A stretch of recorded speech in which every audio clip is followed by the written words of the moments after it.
विद्यार्थी मित्रांनो, 12वी तर्कशास्त्र विषयाच्या ई तासिकेमध्ये आपले सर्वांचे मनपूर्वक स्वागत आहे।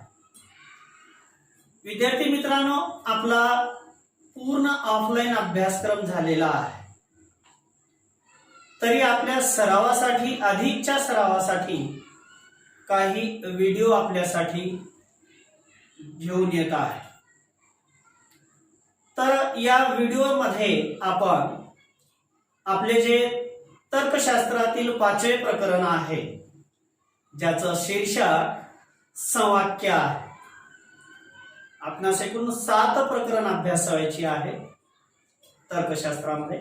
त्यातील 5व्या प्रकरणाचं शीर्षक संवाक्य असं आहे, ज्याला इंग्रजीमध्ये सिलोजिझम असं म्हणतात। आता आपल्या 7ही प्रकरणामध्ये 5वं प्रकरण संवाक्य हे अतिशय लहान प्रकरण आहे आणि अतिशय सुलभ सोपं प्रकरण आहे। यातील प्रत्येक घटक अतिशय सुलभ आहे। याची प्रचिती आपणास हा पाठ सुरुवात झाल्यानंतर येईल। तर आपण प्रत्यक्षामध्ये आपले जे प्रकरण 5वे आहे, प्रकरण 5वे जे आपणास अभ्यासायचे आहे, त्या प्रकरणाचं शीर्षक आहे संवाक्य,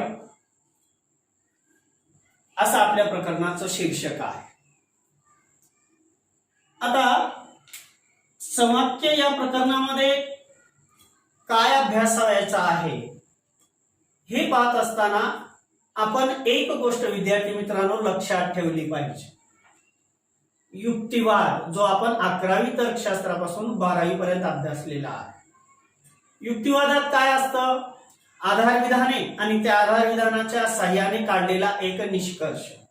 आधार विधाने 1, 2 किती असतात आणि त्यामध्ये निष्कर्ष विधान मात्र निश्चितपणे एकच असतो। तो युक्तिवाद थोडासा लक्षात ठेवा की आपण कसा मांडतो, आधार विधान कशाला म्हटलं जातं, निष्कर्ष विधान कशाला म्हटलं जातं।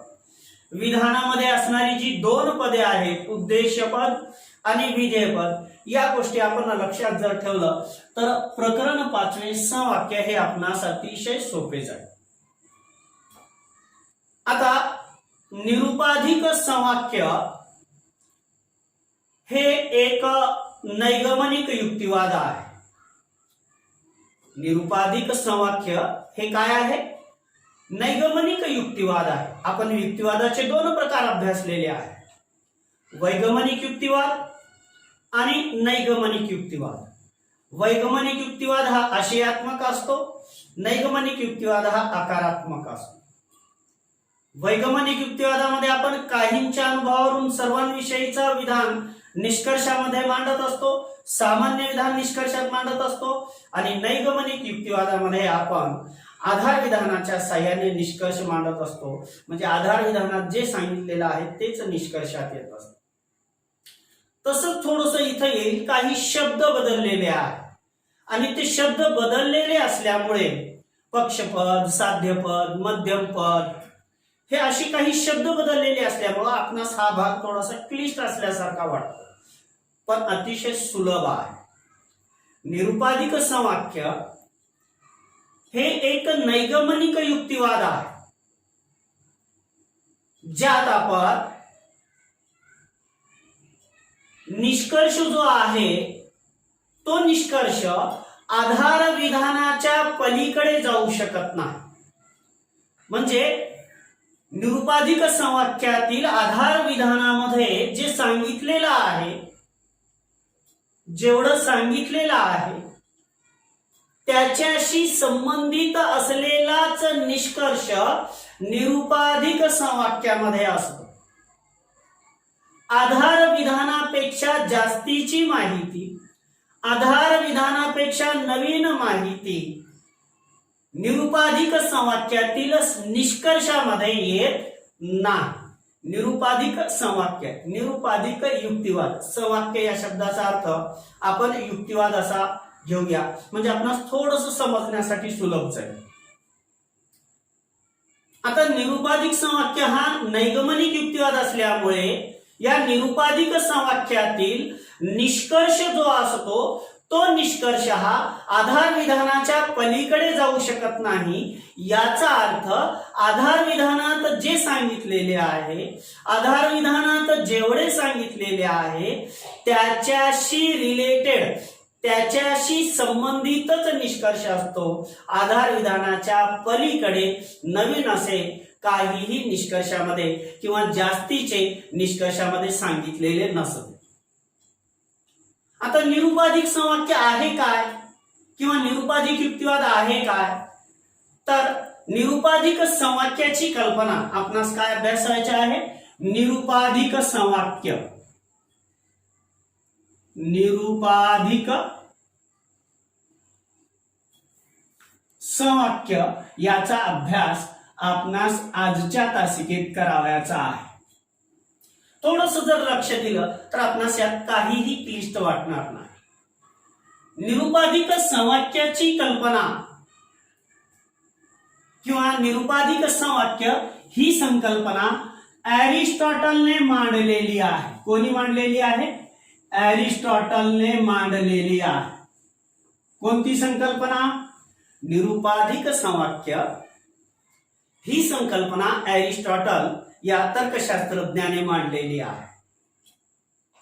मग निरुपाधिक संवाक्य म्हणजे असा एक नैगमनिक युक्तिवाद जो, निरुपाधिक संवाक्य म्हणजे असा एक नैगमनिक युक्तिवाद जो तीन निरुपाधिक विधाने, तीन निरुपाधिक विधाने आणि तीन पदांचा बनलेला असून, निरुपाधिक संवाक्य कसा बनलेला असतो किंवा निरुपाधिक संवाक्य म्हणजे काय किंवा निरुपाधिक संवाक्य कसा असतो ते अरिस्टॉटलने का सांगितलेलं आहे पहा, की निरुपाधिक संवाक्याची संकल्पना अरिस्टॉटलने मांडलेली आहे।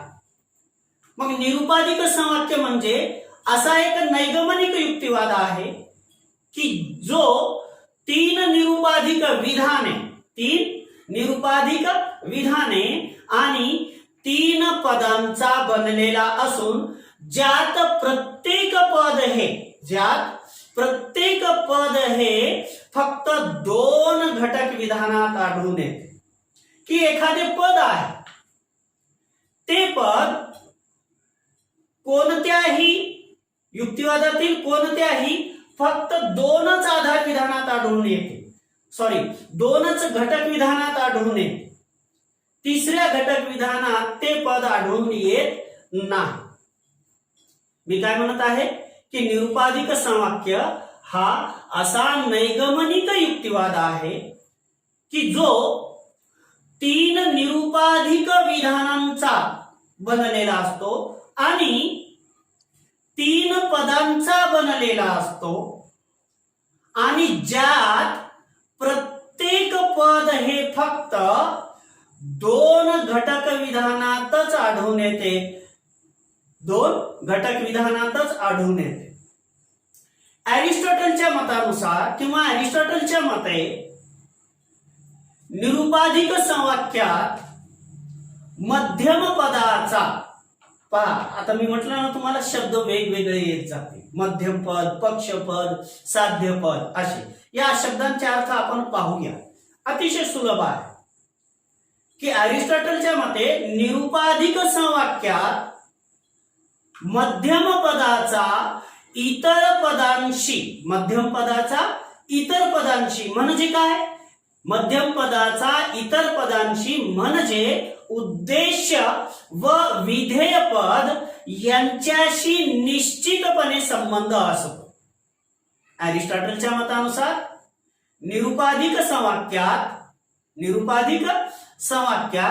मध्यम पदाचा इतर पदांशी म्हणजेच इतर पदांशी म्हणजे कोणाशी?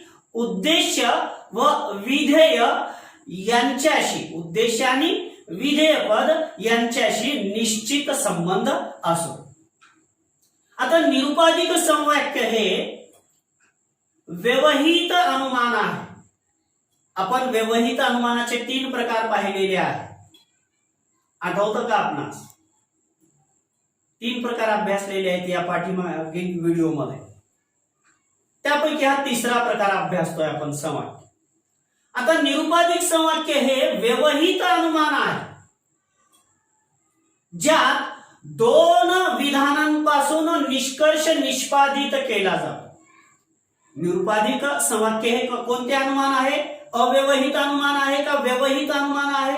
तर निरुपाधिक समवाक्य हे व्यवहित अनुमान असून ज्यामध्ये 2 विधानांपासून निष्कर्ष निष्पादित केले जाते, निष्कर्ष काढला जातो.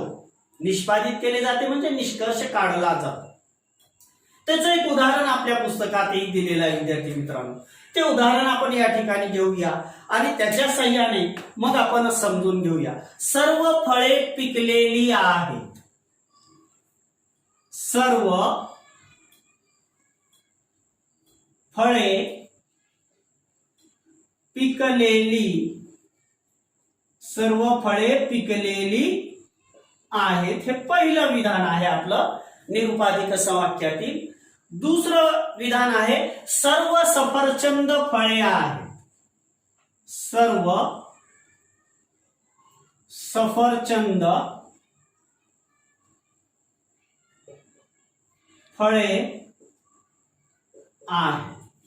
आता म्हणून म्हणजे आपणास आता निष्कर्ष लिहायचा आहे या 2 आधार विधानांच्या साहाय्याने. थोडंसं आपण इकडे लक्ष द्या विद्यार्थी मित्रांनो. सर्व फळे पिकलेली आहे पहिलं विधान. दुसरं विधान सर्व सफरचंद फळे आहेत. या 2 विधानांकडे पाहिल्यानंतर निष्कर्ष काय निघेल? फळे फळे समान आलं. उरलं काय? सफरचंद पिकलेली. मग काय विधान होईल? सर्व सफरचंद पिकलेली आहेत. हा आपला काय होईल? निष्कर्ष होईल. म्हणून निष्कर्ष काय लिहिणार? सर्व सफरचंद, म्हणून सर्व सफरचंद पिकलेली आहेत. सर्व सफरचंद पिकलेली आहेत. हा आपला निष्कर्ष आहे. आता जे मी आपणास म्हटलं होतं की 2 विधानांपासून, 2 घटक विधानांपासून निरुपाधिक समवाक्यामध्ये निष्कर्ष काढला जातो. इथं 2 विधाने आली, 2 घटक विधाने आली. या 2 घटक विधानांपासून निष्कर्ष काढलेला आहे. आता समवाक्य जे आहे ते व्यवहित अनुमान आहे. आपण पाहिलं समवाक्य हा व्यवहित अनुमानाचा प्रकार आहे. व्यवहित अनुमान आहे समवाक्य. मग समवाक्य हे व्यवहित अनुमान असल्याने तो अव्यवहित अनुमानापासून भिन्न आहे. म्हणजे अव्यवहित अनुमानासारखा किंवा अव्यवहित अनुमान आणि समवाक्य यामध्ये समानता नाही. तर अव्यवहित अनुमान हा समवाक्यापासून भिन्न आहे. कारण का? कारण समवाक्य हा व्यवहित अनुमानाचा प्रकार आहे. समवाक्य हे व्यवहित अनुमान आहे. म्हणून समवाक्य अव्यवहित अनुमानापासून भिन्न आहे, वेगळे आहे, त्यात फरक आहे. आपण निष्कर्षण हा एक मुद्दा मागील व्हिडिओत अभ्यासला आणि विधान विरोध याचाही आपण अभ्यास केलेला आहे. जे व्यवहित अनुमानाचे आपण प्रकार अभ्यासले. निष्कर्षण आणि विधान विरोध याच्या विपरीत समवाक्याचा निष्कर्ष हा निष्कर्षणाच्या विपरीत. आणखी कोणाच्या विपरीत?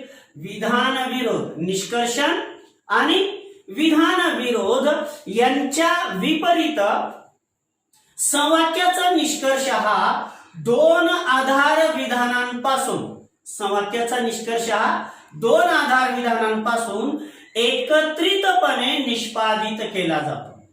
एकत्रितपणे काय केला जातो? निष्पादित केला जातो. निष्पादित केला जातो म्हणजे काढला जातो. मग प्रत्येक आधार विधानापासून स्वतंत्रपणे काढला जात नाही.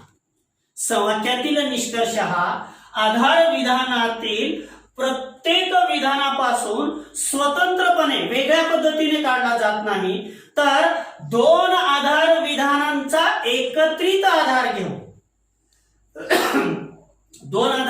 दोघांचा एकत्रितपणे विचार करून एकत्रितपणे आधार घेऊन समवाक्यामध्ये निष्कर्ष निष्पादित केला जातो. प्रत्येक आधार विधानापासून स्वतंत्रपणे निष्कर्ष काढला जात नाही. या दोघांचा विचार करून मग निष्कर्ष काढला. इथला सफरचंद, इथलं पिकले.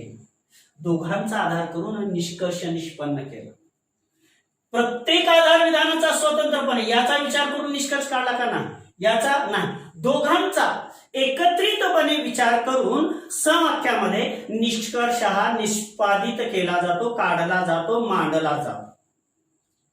मग अशा या निरुपाधिक समवाक्याची रचना कशी आहे?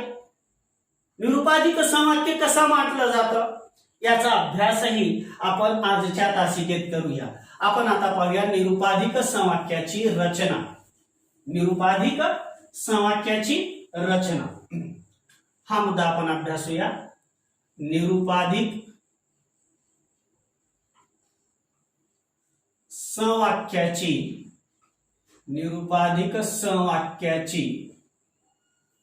रचना हा मुद्दा आपण आता अभ्यासूया. आता निरुपाधिक समवाक्याची रचना म्हणजे निरुपाधिक समवाक्य कशा पद्धतीने मांडले जाते याचा अभ्यास या मुद्द्याच्या अंतर्गत आपणास करावयाचा आहे. निरुपाधिक समवाक्यामध्ये घटक विधानाचे 3 पदांमध्ये विश्लेषण केले जाते. निरुपाधिक समवाक्यामध्ये घटक विधानाचे किती पदांमध्ये विश्लेषण केले जाते? 3 पदांमध्ये विश्लेषण केले जाते. किती पदांमध्ये विश्लेषण केले जाते? 3 पदांमध्ये विश्लेषण केले जाते. त्यात निष्कर्षातील विधेय पदाला साध्य पद म्हटले जाते. निष्कर्षातील विधेय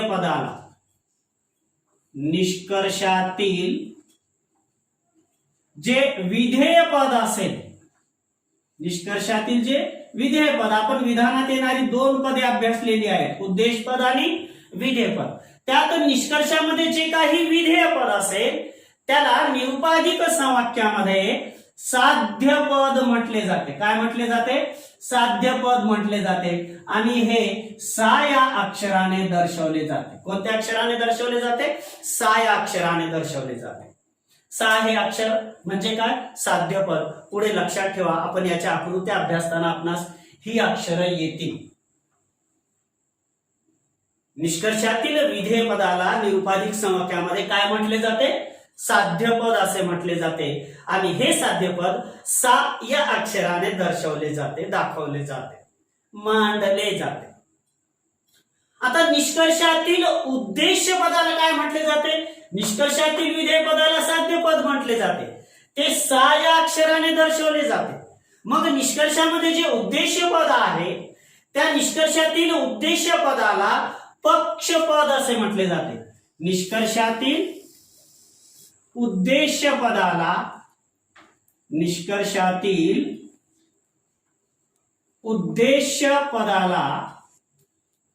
काय म्हटलं जातं? पक्षपद म्हटलं जातं.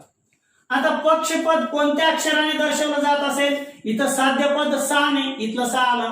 मग पक्षपद कोणत्या अक्षराने दर्शवलं जात असेल? प या अक्षराने. अगदी बरोबर आहे. निष्कर्षातील उद्देश पदाला समवाक्यामध्ये, निरुपाधिक समवाक्यामध्ये काय म्हटले जाते?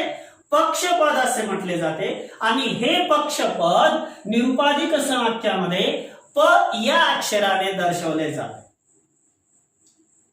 आता जे पद दोन्ही आधार विधानांमध्ये अंतर्भूत आहे, समाविष्ट आहे, सामावलेले आहे, जे पद दोन्हीही आधार विधानांमध्ये, निरुपाधिक समवाक्यातील दोन्हीही आधार विधानांमध्ये जे पद अंतर्भूत आहे, आलेले आहे, समाविष्ट आहे,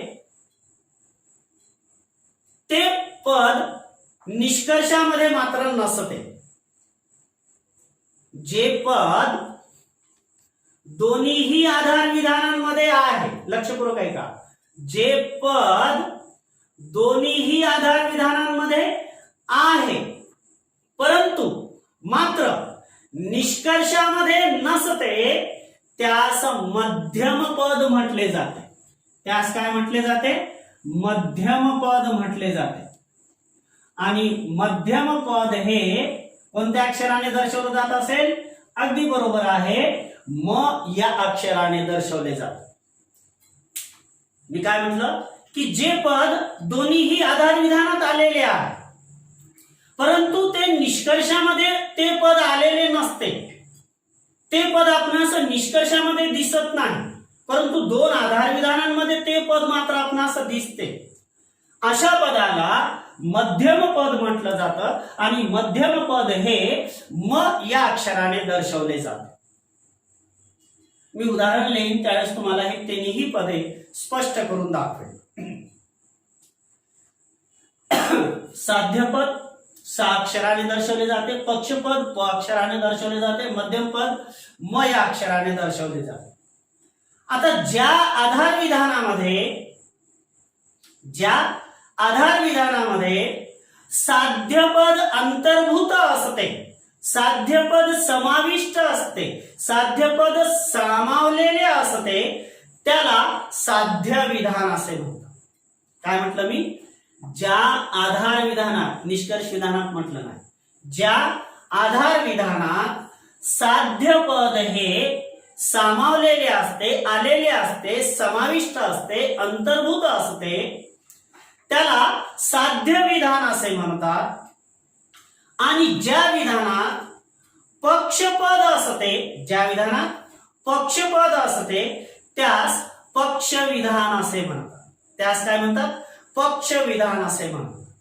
आणि मध्यम पद हे तिसरे पद, आणि मध्यम पद हे साध्यपद आणि पक्षपद यांच्याशी संबंधित असते. मध्यम पद हे काय असते? साध्यपद व पक्षपदाशी संबंधित असणारे कोणते पद आहे? मध्यम पद आहे. कोणते पद आहे? मध्यम पद आहे. आता आपण तीन पदे निरुपाधिक समाख्यातील आपण पाहिली. साध्यपद, पक्षपद आणि मध्यम पद, ही तिन्ही पदे आपण या ठिकाणी अभ्यासली. मध्यम पद आणि इतर पदांमधील संबंध, मध्यम पद आणि इतर पदांमधील म्हणजे साध्यपद आणि पक्षपद यांच्यातील संबंध हा एकतर होकारार्थी असतो किंवा मग तो नकारार्थी स्वरूपाचा असतो, किंवा मग तो कसा असतो? नकारार्थी स्वरूपाचा असतो. निरुपाधिक संवाक्य जे आहे ते निरुपाधिक संवाक्य आकारिक अनुमान आहे. निरुपाधिक संवाक्य काय आहे? आकारिक अनुमान आहे. आकारिक अनुमान निरुपाधिक संवाक्य काय आहे? कारण तो एक नैगमनिक युक्तिवाद आहे. म्हणून निरुपाधिक संवाक्य आकारिक अनुमान आहे. त्याची वैधता, निरुपाधिक संवाक्याची वैधता आधार विधाने व निष्कर्ष यांच्या आशयावर अवलंबून नसते. जे निरुपाधिक संवाक्य आहे त्या निरुपाधिक संवाक्याची वैधता ही आधार विधाने, युक्तिवादातील आधार विधाने व निष्कर्ष विधान यांच्या आशयावर अवलंबून नसते, तर यांच्या आकारावर अवलंबून असते. याच्या कशावर अवलंबून असते? आकारावर अवलंबून असते. म्हणून संवाक्यात्मक युक्तिवाद हा सांकेतिक स्वरूपात, कशात? सांकेतिक स्वरूपात, हे सांकेतिक अक्षर पुढे येते, सांकेतिक स्वरूपात निरुपाधिक संवाक्य आपण मांडू शकतो किंवा मांडले जाऊ शकते किंवा मांडता येते. निरुपाधिक संवाक्य हे सांकेतिक स्वरूपामध्ये आपणास मांडता येते. आणि त्याची वैधता, त्या निरुपाधिक संवाक्याची वैधता आधार विधाने व निष्कर्ष यांच्यातील आकारिक संबंधावरून ठरवली जाते. आशयात्मक स्वरूपावरून ठरवली जात नाही. कशावरून ठरवली जाते? निरुपाधिक संवाक्याची वैधता कशावरून ठरवली जाते? तर निरुपाधिक संवाक्याची वैधता ही आधार विधाने, युक्तिवादातील आधार विधाने व निष्कर्ष यांच्यातील आकारिक संबंधावरून ठरवली जाते, निश्चित केली जाते. जर आधार विधाने, निरुपाधिक संवाक्यातील जर आधार विधाने ही निष्कर्षाला व्यंजित करत असतील. व्यंजित करत असतील म्हणजे दर्शवत असतील, स्पष्ट करत असतील. जर निरुपाधिक समवाक्यातील कोणती विधाने, आधार विधाने ही कशाला व्यंजित करत असतील, दर्शवत असतील, निष्कर्षाला व्यंजित करत असतील, दर्शवत असतील, तर तो अनुमान वैध असतो. तर तो निरुपाधिक समवाक्य वैध असतो. आणि आधार विधाने निष्कर्षास व्यंजित करत नसतील, आधार विधाने निष्कर्षाला दर्शवत नसतील, आधार विधाने निष्कर्षाला स्पष्ट करत नसतील, तर मात्र तो अनुमान म्हणजेच ते निरुपाधिक समवाक्य अवैध ठरत असते. काय ठरत असते? अवैध ठरत असते. असा हा निरुपाधिक समवाक्य याची रचना कशी आहे त्याचा अभ्यास आपण करत आहोत. आता निरुपाधिक समवाक्याची वैधता जी आहे ज्याचा आपण अभ्यास करत आहोत, त्या निरुपाधिक समवाक्याची वैधता दिलेल्या युक्तिवादातील घटक विधानांच्या क्रमावर अवलंबून नसते. निरुपाधिक समवाक्याची वैधता ही दिलेल्या युक्तिवादातील घटक विधानांच्या क्रमावर, त्यांचा जो क्रम आहे त्या क्रमावर अवलंबून नसते. परंतु जेव्हा समवाक्य हे तार्किक आकारात मांडले जाते, परंतु जेव्हा समवाक्य कसे मांडले जाते, तार्किक आकारात मांडले जाते, तेव्हा ते कसे ते पहा. साध्य विधान पहिल्यांदा येतं, साध्य विधान, साध्य विधान, त्याच्यानंतर दुसऱ्यांदा येतं पक्ष विधान, पक्ष विधान. अशा पद्धतीने यांचा क्रम येत असतो. साध्य विधान, पक्ष विधान आणि तिसरा घटक आहे निष्कर्ष. तिसरा घटक कोणता? निष्कर्ष. अशा पद्धतीने निरुपाधिक समवाक्याची मांडणी केलेली असते. सुरुवातीला जे विधान येतं ते आधार विधानातील ते कोणतं विधान असतं? साध्य विधान असतं. आधार विधानात येणारं दुसरं विधान हे पक्ष विधान असतं. आणि आधार विधानातील जो शेवटचं विधान आहे जे आपण म्हणून असं लिहिलेलं असतं ते शेवटचं विधान निष्कर्ष असतं. हा क्रम जर आपण लक्षात ठेवला तर आपणास जो थोडासा क्लिष्ट वाटणारा, माझ्या विद्यार्थी मित्रांना जो क्लिष्ट वाटणारा भाग आहे की युक्तिवादातील निरुपाधिक समवाक्यातील दोष ओळखा, कोणता दोष आहे तो आपण सहज शोधून काढू शकतो. फक्त निरुपाधिक समवाक्यातील विधानांचा हा क्रम लक्षात ठेवा. सुरुवातीला आलेलं विधान साध्य विधान असतं आधार विधानातील. आधार विधानातील दुसरं विधान हे पक्ष विधान असतं. आणि आधार विधानातील म्हणून असा एक शब्द लिहून जे आपण लिहितो तिसरं विधान ते निष्कर्ष असतं. या विशिष्ट क्रमाने निरुपाधिक समवाक्य हे मांडले जाते, व्यक्त होत असते. आता आपण या पुढील एक मुद्दा आहे निरुपाधिक समवाक्याच्या आकृत्या. काय अभ्यासायचं आपणास? निरुपाधिक समवाक्याच्या आकृत्या. निरुपाधिक समवाक्याच्या आकृत्या आपणास अभ्यासावयाच्या आहे, ज्याच्यावर आपणास प्रश्न सुद्धा परीक्षेला येण्याची शक्यता असते. आता त्यातली आकृती क्रमांक 1 काय आहे आपण पाहू. आकृती क्रमांक 1 हा पहिला मुद्दा आपण अभ्यासूया. आता निरुपाधिक समवाक्याच्या ज्या 4 आकृत्या आहेत त्या निरुपाधिक समवाक्याच्या 4 आकृत्यापैकी आकृती क्रमांक 1 कशी आहे आणि त्याची मांडणी कशी असते पहा. निरुपाधिक समवाक्याच्या पहिल्या आकृतीत, निरुपाधिक समवाक्याच्या पहिल्या आकृतीत आधार विधानातील मध्यम पद, आधार विधानातील मध्यम पद, साध्य विधानाचे उद्देश्य पद व पक्ष विधानाचे विधेय पद असते. म्हणून मी आपणास क्रम लक्षात ठेवा म्हटलं. साध्यपद, पक्षपद आणि निष्कर्ष. युक्तिवादातील पहिलं विधान साध्यपद, पक्षपद आणि निष्कर्ष हा क्रम लक्षात ठेवा. मग आपणास आकृती क्रमांक 1 काय म्हणते ते लक्षात येईल.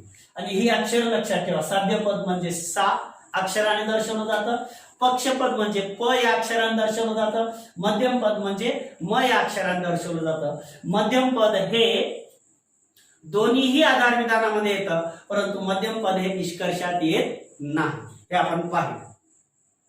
आता इथं आकृती क्रमांक 1 काय म्हणजे पहा, निरुपाधिक समवाक्याच्या पहिल्या आकृतीमध्ये आधार विधानातील, निष्कर्षातील म्हणत नाहीये मी, आधार विधानातील मध्यम पद, कारण मध्यम पद निष्कर्षात येतो का नाही.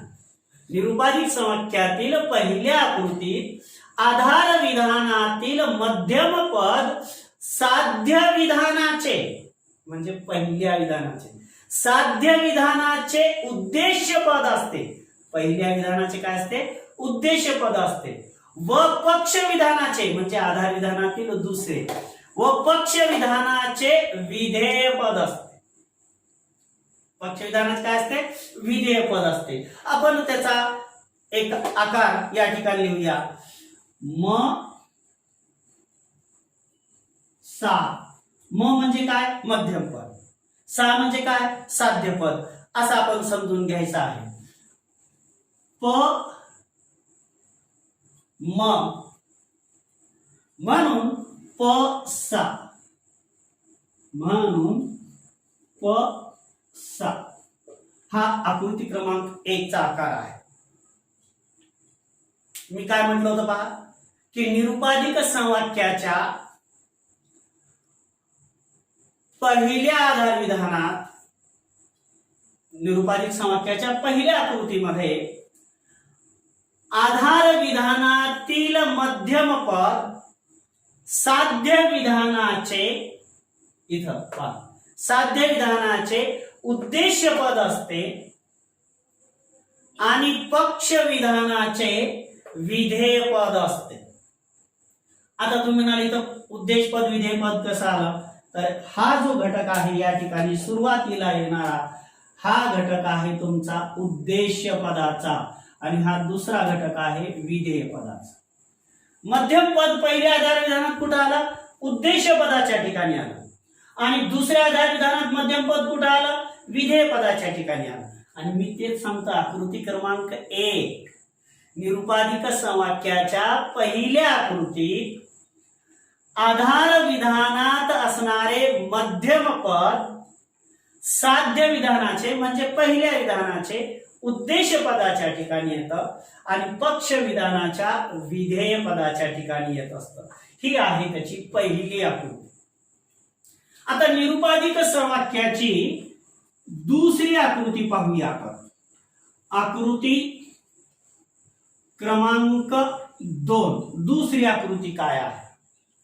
आता निरुपाधिक समवाक्याच्या दुसऱ्या आकृतीमध्ये आधार विधानातील मध्यम पद, हे मध्यम पद म्हणजे म या अक्षराने आधार विधानातील येणारे मध्यम पद हे साध्य विधानात आणि पक्ष विधानात या दोन्हीचेही विधेय पद असते. साध्य विधानातही आणि पक्ष विधानातही मध्यम पद हे उद्देश पदाच्या ठिकाणी येत नाही, तर ते कशाच्या ठिकाणी येत असतं, विधेय पदाच्या ठिकाणी येत असतं. मग याचा आकार कसा आहे पहा, काय होईल, मध्यम पद कुठे येईल, विधेय पदाच्या ठिकाणी, म्हणजे इथं काय येईल, म येईल पहा, सा म. त्याचा आकार कसा होतो पहा, दुसऱ्या आकृतीचा सा म. सा म्हणजे साध्य पद, म म्हणजे मध्यम पद. विधेय पदाच्या ठिकाणी आलं का, मी म्हटलं सुरुवातीचं हे उद्देश पद असतं आणि हे विधेय पद. सा म प म आलं का दुसऱ्या विधानात विधेय पदाच्या ठिकाणी, म्हणून प सा. अशा पद्धतीने दुसरी आकृती आहे निरुपाधिक समवाक्याची. अशा 4 आकृत्या आहेत, त्यातल्या आपण 2 आकृत्या अभ्यासलेल्या आहेत. आणखीन 2 आकृत्या आपण अभ्यासूया आणि मग आपली ही तासिका आपण थांबवूया. सुलभ आहे, थोडंसं लक्ष द्यावं लागतं. आता आकृती क्रमांक 3 आपण अभ्यासूया. आकृती क्रमांक 3 आपणास अभ्यासायची आहे.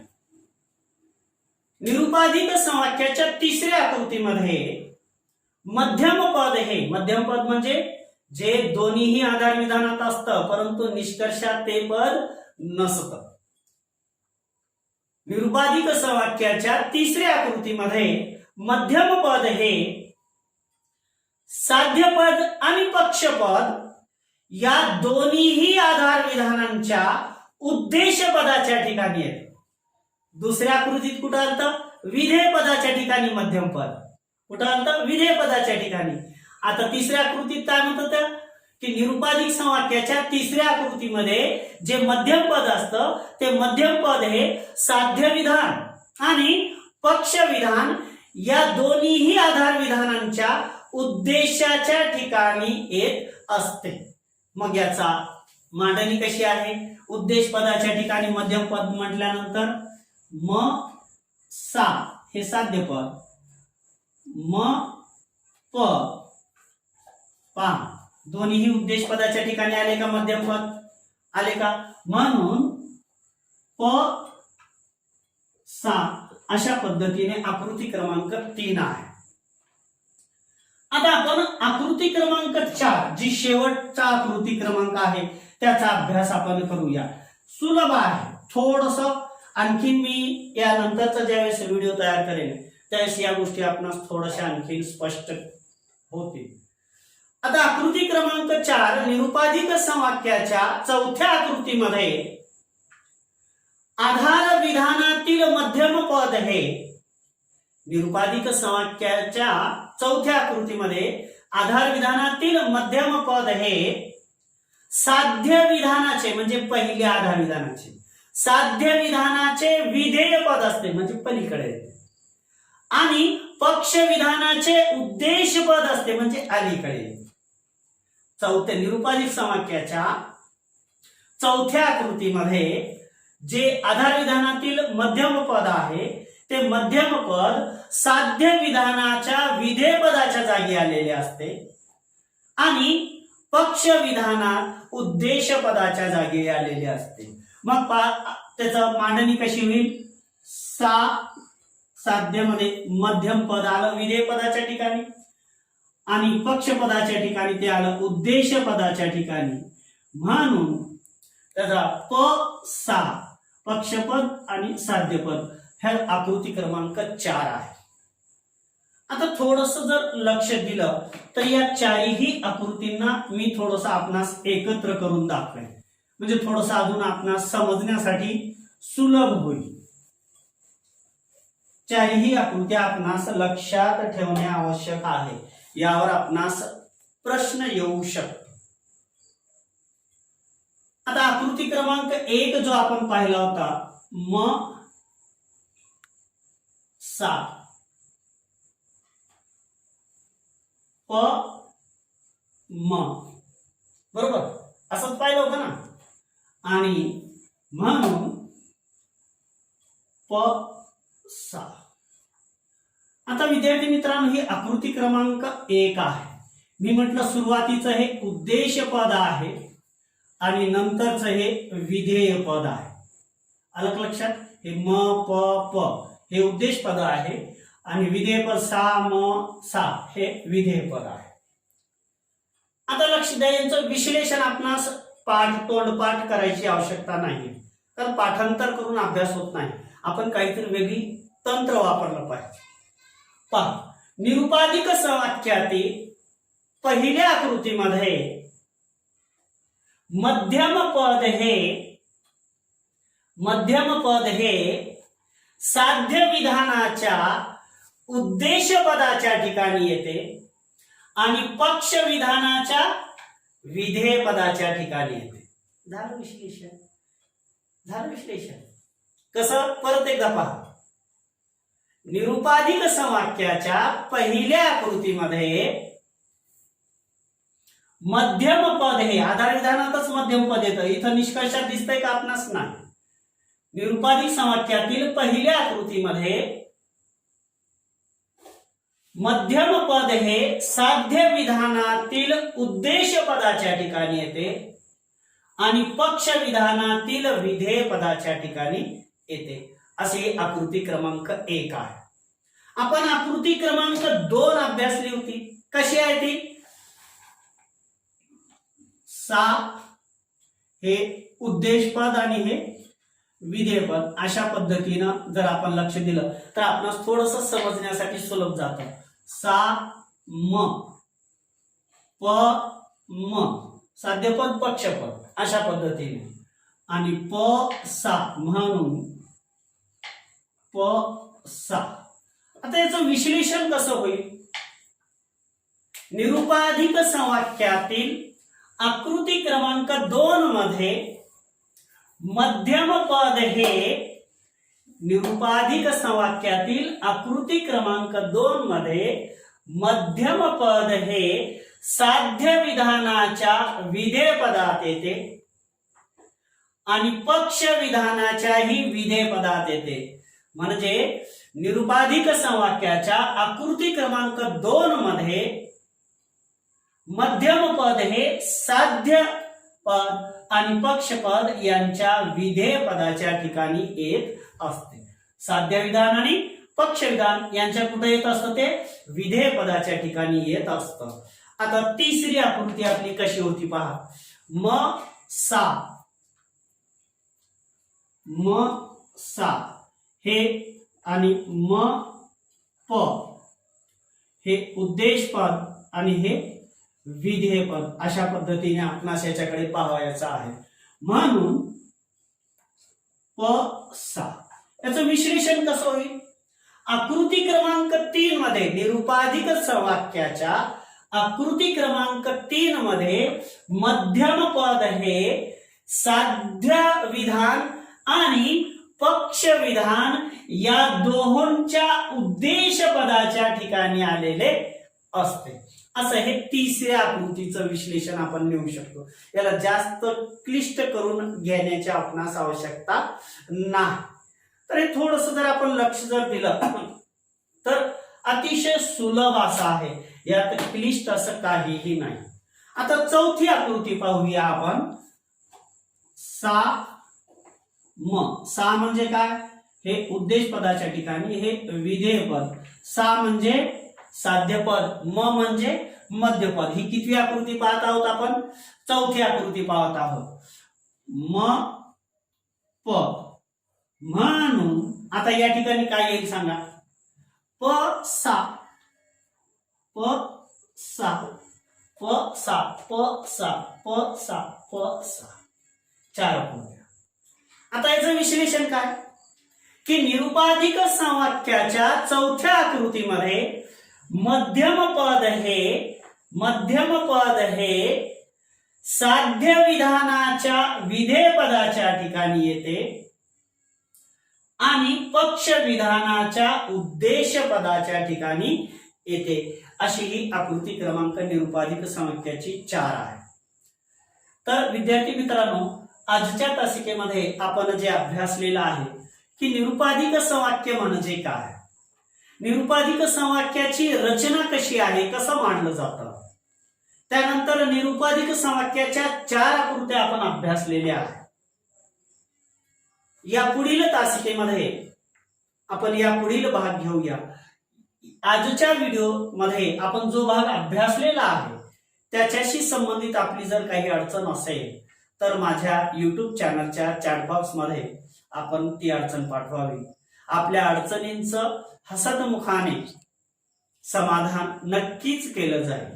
परंतु हा व्हिडिओ पाहत असताना संवाक्य हा घटक आपणास समजण्यासाठी किंचितसा जरी मदत करत असेल तर आपल्याच शिक्षकाच्या YouTube चॅनलला आपण पटकन क्षणाचाही विलंब न करता सबस्क्राईब आणि लाईक अवश्य करावे.